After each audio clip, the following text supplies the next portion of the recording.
Assalamualaikum warahmatullahi wabarakatuh. Welcome to my channel.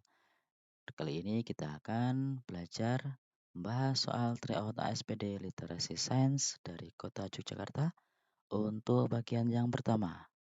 Mari kita awali dengan Bismillahirrahmanirrahim. Soal nomor 1 untuk paket A. Ya, perhatikan terdapat teks informasi kemudian disertai dengan hasil pengukuran waktu yang ditunjukkan oleh stopwatch dari 4 pelari. Pertanyaannya adalah pelari yang berhasil menempuh waktu tersingkat adalah titik-titik. Berarti waktunya yang paling kecil. Yang pelari 1 di sini menunjukkan angka 9 sekon. Kemudian pelari 2 di sini 17 sekon. Kemudian pelari ketiga 29 sekon. Dan pelari 4 di sini 39 sekon. Jadi yang tersingkat di sini adalah pelari 1. Jadi jawabannya adalah A. Sementara untuk soal nomor 1 untuk paket yang B, yang ditanyakan adalah yang waktunya terlama. Berarti yang pelari 4. Jawabannya adalah D. Berikutnya soal nomor 2.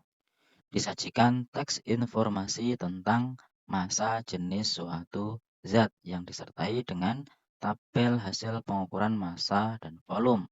Di sini ada kayu, tembaga, dan aluminium dengan volume yang sama, tetapi massanya di sini berbeda-beda.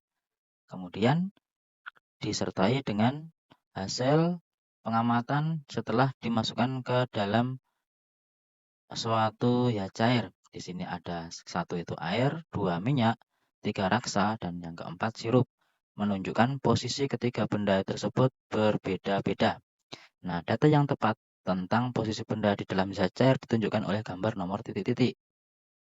Nah, langkah yang pertama kita menentukan massa jenis terlebih dahulu dengan membagi massa dibagi volumenya. Di sini massa jenisnya kayu, 7,2 dibagi 8 kita mendapatkan angka 0,9. Satuannya di sini gram per cm kubik ya. Kemudian yang tembaga 71,2 dibagi 8 hasilnya 8,9. Kemudian yang aluminium 21,6 dibagi 8 hasilnya 2,7. Nah, dari sini kemudian kita bandingkan dengan massa jenis zat cairnya. Yang pertama air, massa jenisnya 1 gram per cm kubik. Sehingga kayu karena kurang dari 1 maka akan terapung, jadi benar. Kemudian yang B, tembaga lebih dari 1, tenggelam, betul. Kemudian yang aluminium ini lebih dari 1, ini juga harusnya tenggelam, C. Jadi ini salah. Kemudian sekarang yang gambar 2, minyak 0,8. Kita bandingkan dengan kayu 0,9 lebih besar dari minyak, maka kayu tenggelam. Yang A salah. Oke, kemudian yang ketiga raksa. Massa jenisnya 13,6. Kemudian kita bandingkan yang pertama kayu A 0,9 lebih kecil berarti terapung betul. Kemudian yang B tembaga 8,9 lebih kecil dari raksa. Di sini B-nya tenggelam harusnya terapung salah. Oke, sekarang yang keempat sirup. Massa jenisnya 1,3 kita bandingkan yang pertama kayu 0,9 lebih kecil dari sirup. Berarti kayu terapung betul. Kemudian tembaga lebih besar daripada sirup dan juga aluminium juga lebih besar daripada sirup, maka B dan C tenggelam. Jadi benar.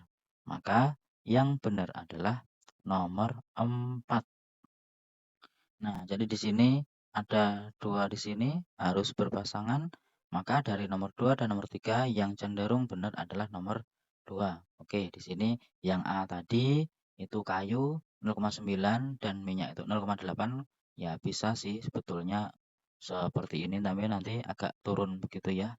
Kalau sama baru melayang di tengah seperti ini. Oke, jadi nomor 2. Oke, jawabannya yang tepat adalah C. Kemudian untuk paket yang B, nah mirip ya, di sini ada kayu pinus, tembaga, aluminium, kemudian tentukan dulu massa jenisnya, kemudian lihat bandingkan dengan massa jenis minyak, air, sirup, dan raksa, sehingga dapat kita peroleh yang benar adalah posisi gambar ini 1 dan yang ini 3. 1 dan 3. Itu ya, ini untuk paket B. Lanjut ke nomor 3. Soal nomor 3 untuk paket A. Disajikan terdapat teks informasi tentang cara mengatasi kerusakan besi atau korosi pada besi dengan cara yaitu perlindungan katodik atau pengorbanan anoda. Nah, kemudian di sini yang diminta di soalnya adalah terdapat beberapa pernyataan terkait dengan peristiwa pengorbanan anoda. Ada 1 sampai 4. Nah, pernyataan dari keempat tersebut mana yang tepat? Kita lihat nomor 1. Mg menjadi Mg2+ merupakan perubahan fisika karena tidak terjadi perubahan unsur. Pernyataan yang ini tidak tepat karena perubahan magnesium menjadi ion magnesium adalah perubahan kimia, bukan perubahan fisika. Ini adalah hasil dari proses oksidasi yang terjadi pada magnesium. Jadi peristiwa oksidasi termasuk perubahan kimia. Ini salah ya. Kemudian yang nomor 2, perlindungan katoda mempertahankan sifat fisika besi yang tidak bereaksi dengan oksigen. Pernyataan ini kurang tepat juga.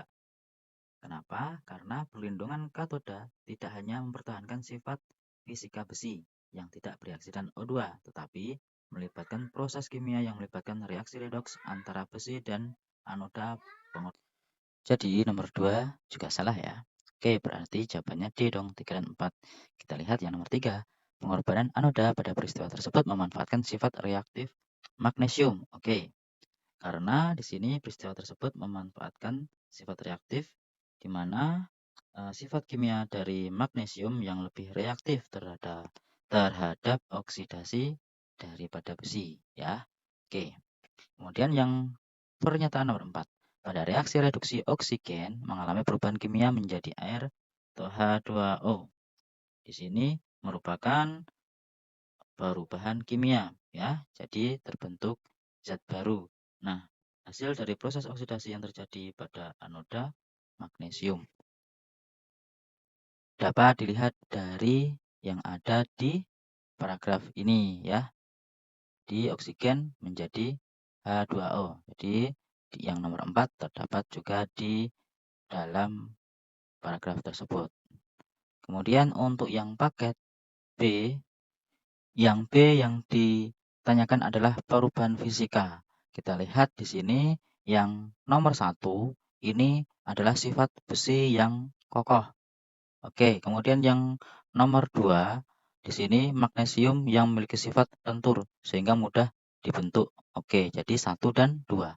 Yang ketiga dan 4 salah karena di sini yang ketiga ada reaktif. Ini menunjukkan perubahan kimia, sifat kimia dari logam magnesium. Kemudian yang nomor 4 ini terjadi perubahan atau zat baru yang dihasilkan. Maka ini juga ciri dari perubahan kimia. Jadi salah ya. Oke.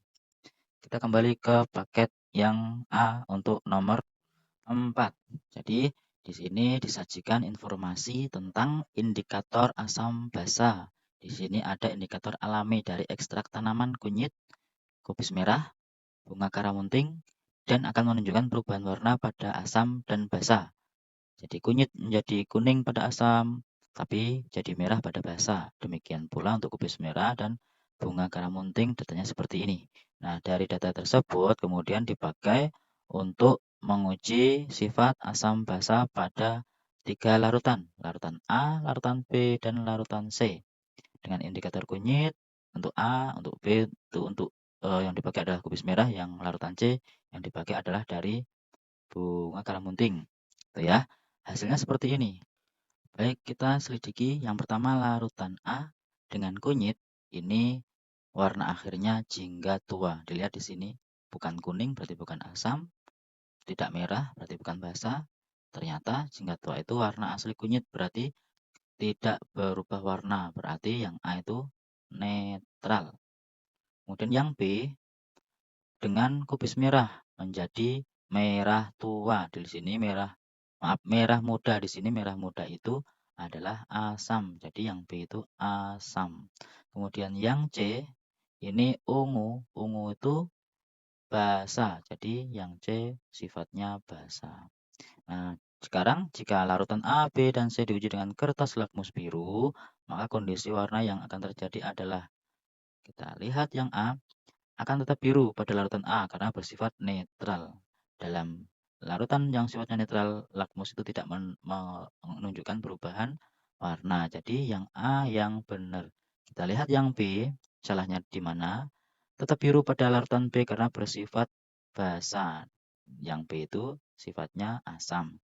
Yang C tetap biru pada larutan B karena bersifat asam. Jadi kalau di asam jadi merah, salah ya. Kemudian yang D menjadi merah pada larutan C karena bersifat asam. Yang C sifatnya di sini basa. Kemudian kita lihat untuk yang paket B. Nah, hampir sama di sini. Setelah kita tentukan larutan A, B, dan C, di mana A itu netral karena warnanya jingga tua. Kemudian yang B itu asam karena warnanya jadi merah muda. Dan yang C itu basa karena warnanya ungu. Nah, kemudian yang diuji di sini pakai kertas lakmus merah. Nah, yang diketahui kalau lakmus merah itu pada asam tetap merah, pada basa menjadi biru. Gitu ya. Kita lihat yang jawaban A. Menjadi biru pada larutan A karena bersifat netral. Netral tidak mengubah warna, jadi tetap merah. Yang B menjadi biru pada larutan B karena bersifat netral. Yang B di sini sifatnya asam, nanti jadi merah, tetap merah maksudnya. Yang C tetap merah pada larutan B karena bersifat asam. Oke, betul ya yang C. Yang D tetap merah pada larutan C karena bersifat asam. Yang C sifatnya basa, nanti jadi biru. Oke, kita lanjut yang nomor berikutnya untuk paket A. Nomor 5. Perhatikan infografis berikut tentang bahaya asap. Ada SO2, NO2, CO, O3, PM10. Pertanyaannya, pernyataan terkait zat dalam infografis tersebut adalah titik-titik. Kita selidiki satu persatu. Yang A, PM10, berarti ini partikel debu, sangat berbahaya karena merupakan campuran yang terbentuk dari partikel-partikel kasar melalui reaksi kimia beberapa zat sisa pembakaran. Kurang tepat ya, karena di sini ada melalui reaksi kimia. Jadi campuran itu terbentuk tanpa melalui reaksi kimia. Kemudian yang B, senyawa ozon atau O3 menyebabkan iritasi tenggorokan ketika terhirup, meskipun jika berada di lapisan atmosfer merupakan pelindung bumi dari paparan ultraviolet. Kita lihat tentang ozon. Nah, ozon membuat tenggorokan iritasi. Nah, di situ sudah diketahui bahwa di sini menyebabkan iritasi tenggorokan ketika terhirup. Jadi yang B yang betul. Yang C kita selidiki, sulfur, es, dan oksigen O bukan zat berbahaya bagi manusia, tetapi ketika bereaksi akan membentuk campuran sulfur dioksida SO2 yang menjadi sangat berbahaya. Nah, di situ SO2 bukan campuran, melainkan SO2 itu adalah senyawa, jadi salah ya. D. Senyawa nitrogen dioksida NO2 merusak imun saluran pernapasan meskipun terbentuk dari reaksi antara nitrogen dan oksigen yang masing-masing tidak berbahaya bagi tubuh. Kita lihat pada infografis.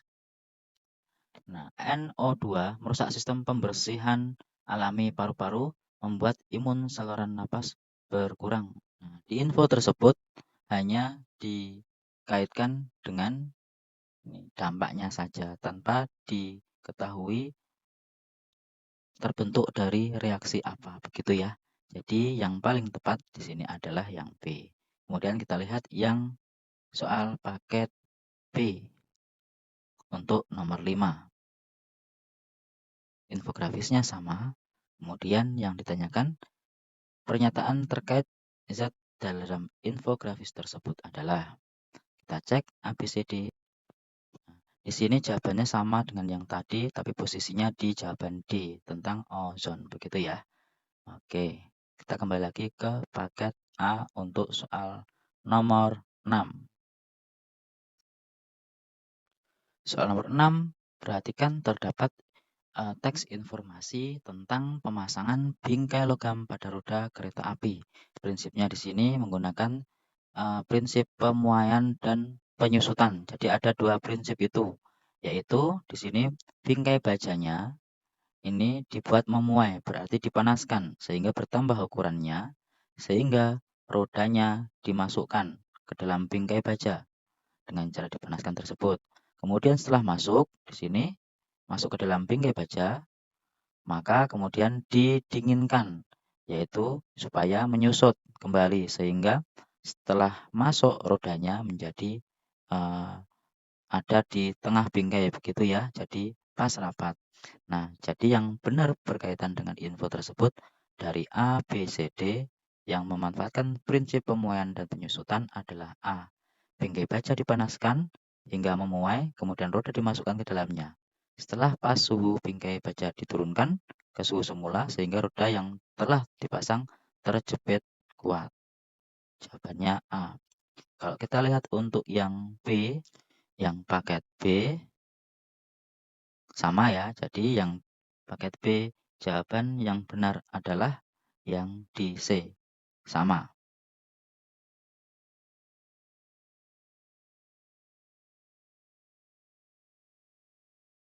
Kita lanjut ke yang paket A untuk soal berikutnya. Soal nomor 7.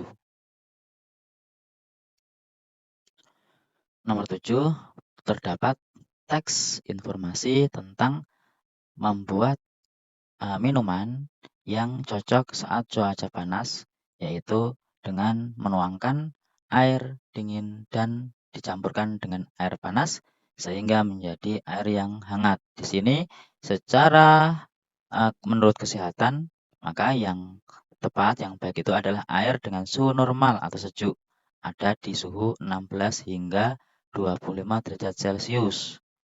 Nah, kemudian kita di sini ada Melisa membuat air minum yang aman dikonsumsi saat cuaca panas dengan mencampurkan 200 gram air bersuhu 10 derajat Celcius dengan 100 gram air yang bersuhu 70 derajat Celcius. Apabila diketahui kadar jenis air, maka yang ditanyakan di sini suhu akhir campuran air minum yang dibuat Salma adalah titik-titik. Memanfaatkan di sini ada asas black ya. Nah, kita pakai rumus ini. Q yang dilepas besarnya sama dengan Q yang diterima. Siapa yang melepas? Yaitu air yang suhunya tinggi. Jadi yang ini. MC delta T dengan massa 100 gram. Kalau jenis air ini 1. Kemudian delta T-nya adalah nanti karena melepas maka dari 70 hingga ke suhu campurannya T campuran. Sama dengan yang ini juga M kali C kali delta T. Siapa yang menerima? Yaitu air yang bersuhu rendah ini. Masanya 200, C-nya itu 1, delta T-nya adalah nanti 10 naik ke sampai suhu campuran. Jadi delta T-nya TC dikurangi 10. Kita ringkas ini, kita coret, maka 70 dikurangi suhu campuran sama dengan suhu campuran dikurangi 2 kali suhu campuran, ini 2 kali TC dikali 2 kali 10, 20. Sehingga kalau diselesaikan persamaan ini menjadi 70 ditambah 20 sama dengan 3 TC. Ini menjadi tambah TC untuk ke kanan gitu ya. 90 sama dengan 3 TC. TC-nya sama dengan 90 dibagi 3 sama dengan 30 derajat Celcius. Jadi suhu akhirnya 30 derajat Celcius.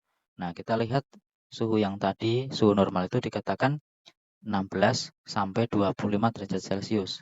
Sehingga kalau 30 derajat Celcius itu sama dengan di atas suhu normal. Jawabannya A. Untuk paket B, kita lihat di sini yang diganti hanyalah massa dan suhu airnya, gitu ya. Yang melepas adalah yang suhu tinggi. Yang ini yang melepas ya, jadi M-nya 100, C kali delta T-nya ini 45 dikurangi TC. Kemudian yang menerima adalah yang suhunya rendah, yaitu yang masnya 300. Delta T-nya TC dikurangi 5 derajat. Kita coret angka nolnya di sini, jadi ini 1. 45 dikurangi TC sama dengan ini kali 3. 3 TC dikurangi 15. Jadi 4 TC sama dengan 45 tambah 15, yaitu 60. Jadi TC-nya sama dengan 60 dibagi 4, yaitu 15 derajat Celcius. Kita bandingkan dengan yang suhu normal tadi, 16 hingga 25. Berarti kalau 15 itu di bawah suhu normal. Jawabannya adalah B. Oke, kembali ke soal paket A. Untuk soal berikutnya, soal nomor 8. Garak lurus. Perhatikan ada gambar dua pesepeda X sama Y. Kemudian di sini hasil pengamatannya disajikan dalam bentuk tabel dari detik pertama sampai detik keempat untuk pesepeda X dan pesepeda Y. Jenis gerak lurus pada pesepeda X dan Y secara berturut-turut adalah titik-titik. Nah, kita bisa menentukan jenis geraknya berdasarkan nilai kecepatannya. Kecepatan itu V sama dengan jarak dibagi waktu. Jaraknya ini, jarak waktunya ini. Ini S, ini T. Jadi 5 bagi 1 yaitu 5. 10 bagi 2, 5. 15 bagi 3, 5. 20 bagi 4, 5. Jadi kecepatannya tetap. Kecepatan tetap, maka yang X gerak dengan kecepatan tetap disebut gerak lurus beraturan. Kemudian yang Y 7 bagi 1 itu 7. 13 bagi 2 itu 6,5. 18 bagi 3 itu 6. 22 bagi 4 itu 5,5. Ini kecepatannya semakin berkurang secara tetap.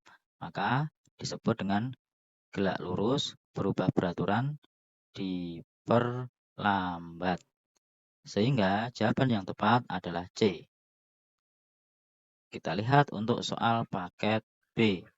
Untuk paket B diperoleh nilai kecepatan untuk pesepeda X semakin bertambah. Berarti GLBB dipercepat.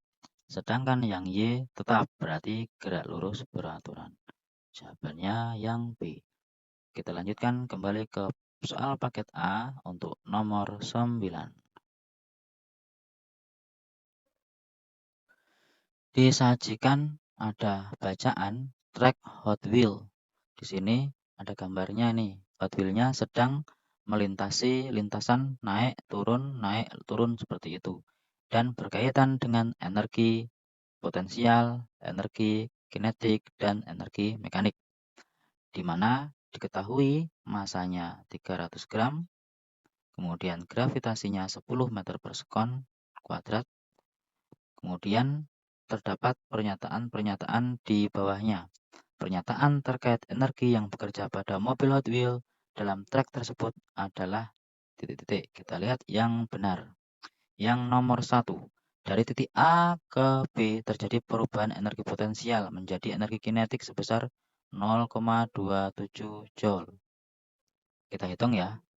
Di A terlebih dahulu, energi potensial di A rumusnya ada di atas mg kali HA, masanya 300 gram, 0,3 kg, gravitasi 10, ketinggiannya 90 cm, 0,9 meter, sama dengan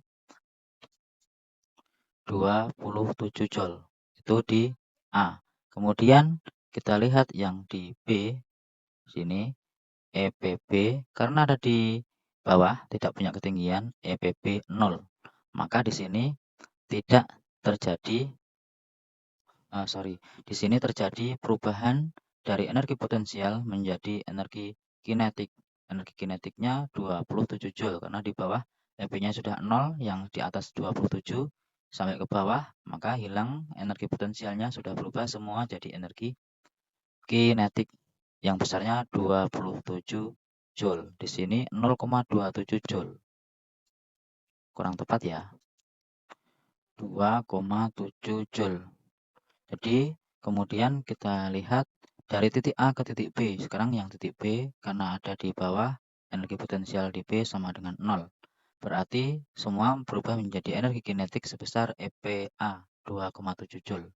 Kalau nomor 1 ini energi potensial menjadi energi kinetik sebesar 0,27 Joule. Kurang tepat ya, yang betul 2,7 Joule. Yang pernyataan kedua, dari titik B ke titik C terjadi perubahan energi kinetik menjadi energi potensial sebesar 0,12 Joule. Kita lihat yang di C, energi potensial di C.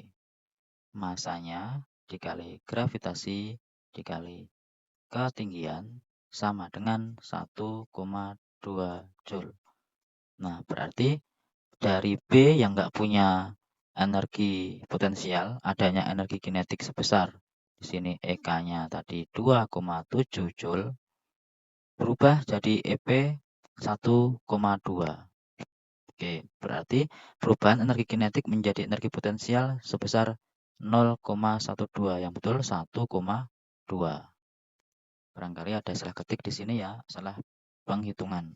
Kemudian yang ketiga, dari titik C ke D terjadi penambahan energi kinetik sebesar 0,15. Dari C ke D, yang di D di sini, di D energi potensialnya 0 ya, karena di bawah juga. Kita lihat memakai energi mekanik yang ada di titik C ya. Ini akan sama dengan energi mekanik yang di titik D. Jadi ada EPC tambah EKC sama dengan EPD tambah EKDD. Yang dilihat di sini terjadi penambahan energi kinetik. Energi kinetik bertambah menjadi sebesar 0,15 Joule. Energi potensial di C, kita lihat EPC 1,2 Joule. Energi kinetik di C. Perlu diingat di sini energi mekaniknya di setiap tempat sama, yaitu kita lihat di yang paling atas tadi 2,7 ya. Ini nilainya 2,7 Joule. Berarti EK di C adalah 2,7 dikurangi 1,2 berarti 1,5 Joule. Nah, energi potensial di D ini 0. Sehingga energi kinetik di D sama dengan 2,7 Joule. Nah, kita lihat C ke D tentang energi kinetik. Energi kinetik C dengan energi kinetik di D dari 1,5 Joule menjadi 2,7 Joule itu terjadi penambahan sebesar 1,2 Joule, bukan 0,15 Joule. Salah juga ya. Oke. Yang nomor 4. Dari titik D ke E terjadi penambahan energi mekanik sebesar 0,27 Joule. Nah, untuk yang nomor 4, saya taruh di sini. Ingat, energi mekaniknya tadi sebesar 2,7 Joule ya, 2,7 Joule. Sedangkan EP di D itu 0, sehingga EK di D masih 2,7. EP di E, energi potensial di E, kita lihat EP di E, kita hitung massa kali gravitasi kali ketinggiannya 0,2 sama dengan ini 0,6 Joule. Kita ke bawah lagi, EP di E 0,6. Sehingga EK di E sama dengan 2,7 dikurangi 0,6, 2,1. Dari sini menjadi ini bukan penambahan tetapi pengurangan 0,6. Jadi ini juga salah. Kita lihat untuk yang paket B. Kita hitung sekali lagi untuk yang paket B ya. Kita boleh membuat di sini ada energi potensial ya di A. Ini energi potensial di B. Energi potensial di C. Energi potensial di D. Kemudian energi potensial di E. Nah, kita buat bagan saja. Oke. Kemudian kita hitung nih EPA. Masanya 0,3, gravitasi, ketinggian. Hasilnya di sini 2,4. Jadi EPA 2,4 gitu ya. EPB karena di bawah 0. EPC kita hitung nih di sini. Masanya kali gravitasi kali ketinggian. Hasilnya sama dengan 0,9. Ini kita tulis 0,9.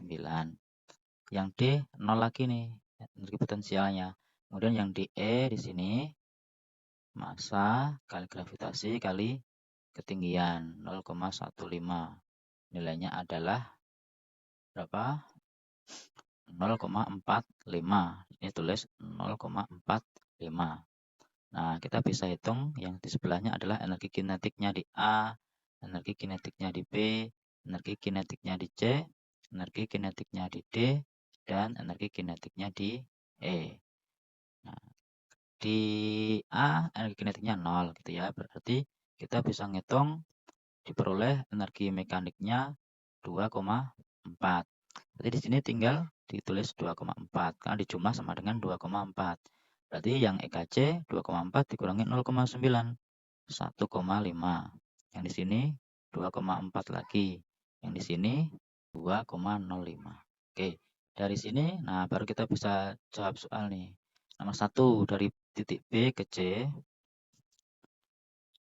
terjadi perubahan energi potensial menjadi energi kinetik sebesar 2,4.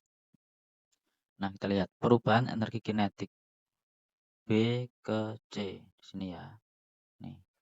Karena energi kinetiknya berkurang 0,9, maka ini berubah menjadi energi potensial. Betul ya?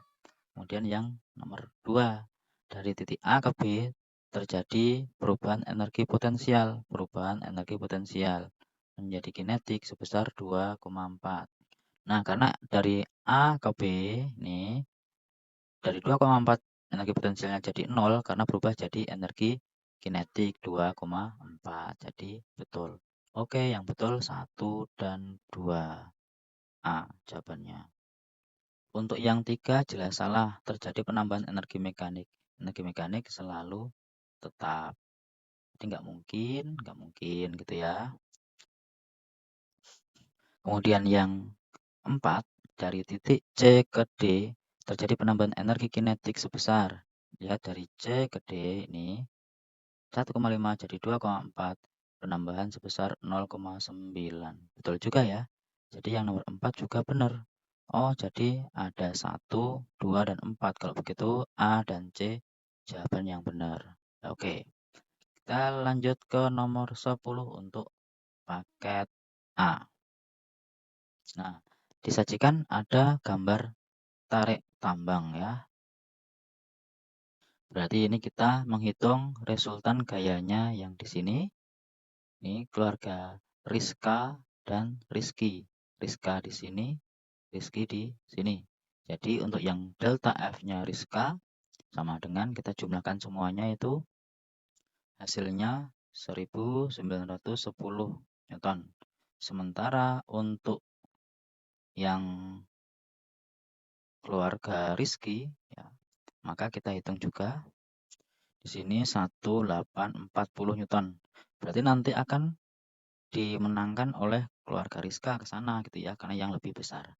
Nah, untuk mempertahankan keseimbangan atau memenangkan perlombaan tersebut, upaya yang harus dilakukan timnya keluarga Rizky, ya biar nggak kalah nih. Maka dengan cara kita lihat satu-satu. Bu Sinta menambah gaya 40 Newton, mana Bu Sinta? Dan Dodo menambah gaya 30. Dodo 30 tambah 30 lagi. 1910. Oke, baru sama nih, berarti belum menang. Nah, kemudian yang B, Rudi dan Pak Rizky menambah gaya masing-masing 35. 35 kali 2 berarti 70. 1840 tambah 70 baru 1910 lagi, masih sama, belum menang. Supaya menang harus lebih dari 70, lebih dari 70 tambahannya. Maka yang betul adalah yang C. Dodo dan Rudi menambah gaya masing-masing 40. Jadi ini ditambah 80. Jadi udah lebih dari 70. Kalau yang D salah, hanya ditambah 50, maka masih kalah. Kemudian untuk soal yang paket B, nah di sini keluarga Pak Rizky harus menambah lebih dari 80 Newton ya, lebih dari 80 Newton. Kalau yang A masih kurang. Yang B, Dodo dan Rudi menambah gaya masing-masing 45. Jadi ini nanti jadi 90. Betul ya. Tapi kita lihat juga yang ini. Rudi dan Pak Rizky menambah gaya masing-masing 40. Jadi ini baru 80. Masih belum. Sedangkan yang D menambah gaya 45 dan 35. Ini baru 80. Masih belum. Jadi jawabannya yang betul adalah B.